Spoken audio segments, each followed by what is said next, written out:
தேமுதிக நிறுவன தலைவர் விஜயகாந்தின் மரணம் பற்றி கேட்டதும் முதலமைச்சர் ஸ்டாலின் எடுத்த முடிவு ஒன்று பெரிய அளவில் கவனம் மற்றும் வரவேற்பையும் பெற்றுள்ளது. அதன்படி விஜயகாந்தின் இறுதி அஞ்சலி மக்கள் கூட்டம் அதிகரிப்பால் ராஜாஜி அரங்கில் அவரின் உடலை மக்கள் பார்வைக்கு வைக்க முதலமைச்சர் ஸ்டாலின் அனுமதி அளித்ததாகவும் கூறப்படுகிறது. இருப்பினும் தேமுதிக அலுவலகத்திலேயே முழுக்க அவரை உடலை மக்கள் பார்வைக்கு வைக்க விஜயகாந்தின் குடும்பத்தினர் முடிவு செய்துள்ளதாகவும் கூறப்படுகிறது. தேமுதிக தலைவர் விஜயகாந்த் மறைவை தொடர்ந்து முதலமைச்சர் மு.க.ஸ்டாலின் அவரை உடலுக்கு நேரில் சென்று மரியாதை செலுத்தினார்.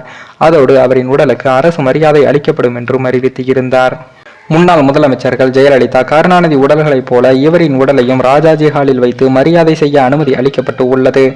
அதன்படி விஜயகாந்திற்கு இறுதி அஞ்சலி மக்கள் கூட்டம் அதிகரிப்பால் ராஜாஜி அரங்கில் அவரின் உடலை மக்கள் பார்வைக்கு வைக்க முதலமைச்சர் ஸ்டாலின் அனுமதி அளித்ததாகவும் கூறப்படுகிறது.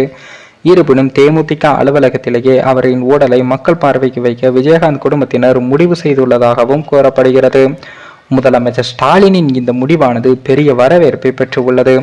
அதோடு விரைவில் விஜயகாந்தின் உடலை அடக்கம் செய்ய விரைவில் அரசிடம் கொடுக்கப்படும் என்ற தகவலும் வெளியாகி இருந்தது.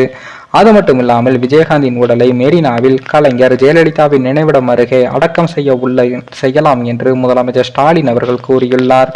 ஆனால் விஜயகாந்தின் குடும்பத்தினர் அது குறித்து தற்போது யோசனை செய்து வருவதாகவும் தகவல்கள் வெளியாகியுள்ளது. முதலமைச்சர் ஸ்டாலினின் இந்த முடிவானது பெரிய வரவேற்பையும் பெற்றுள்ளது.